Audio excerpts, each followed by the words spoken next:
Hello. അപ്പം നമുക്കിന്ന് തളിപ്പറമ്പിലും പിന്നെ വേറെ കുറച്ച് അല്ലാതെ ചിലർ ആവശ്യങ്ങളിലുണ്ട്. കുറേയൊന്നും ഞാൻ വീഡിയോ എടുത്തിട്ടില്ല. അപ്പം ഞാൻ നീച്ചും നമ്മളെ പുഷ്പേരി വരെ കണ്ടനാന്ന് കൊണ്ടാക്കിയിട്ടുണ്ടായത്. പിന്നെ ആടെ നമ്മൾ ഓട്ടോന് പോയി. പിന്നെ കുറച്ച് വീഡിയോസൊന്നും ഞാൻ എടുത്തിട്ടില്ല. പിന്നെ നമ്മൾ നേരെ ഒരു ഹോട്ടലിൽ കയറിയിട്ട് ഞാൻ പൊറോട്ടയും ചിക്കൻ കറിയും പിന്നെ അമ്മ ഉപ്മാവും കഴിച്ചു നീച്ചും.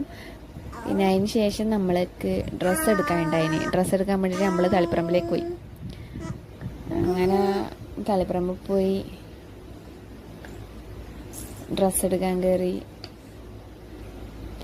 അങ്ങനെ കുറേ സമയം അവിടെ നിന്ന് ഡ്രസ്സെല്ലാം നോക്കി. പിന്നെ ഞാൻ എണീച്ചും കുറച്ച് സമയം ട്രയൽ റൂമിൽ പോയിട്ട് കുറച്ച് വീഡിയോസെല്ലാം എടുത്ത് അവിടെ ഇരുന്ന് ബോറടിച്ചുകൊണ്ട് പിന്നെ നമ്മൾ ഒരു ഫാൻസി കയറിയിട്ടുണ്ടായിന്. നീച്ചുവിന് ഇതെല്ലാം കുറച്ച് വളമെല്ലാം വാങ്ങാനുണ്ടായിന്. പിന്നെ എനിക്കൊരു ക്ലിപ്പ് അങ്ങനെ ഫാൻസിയിലും പോയി. പിന്നെ നമ്മൾ പഴം വാങ്ങി. പിന്നെ അങ്ങനെ പഴം വാങ്ങാൻ ഞാനും ഇവളും വീഡിയോ എടുത്ത് കളിച്ച്. പിന്നെ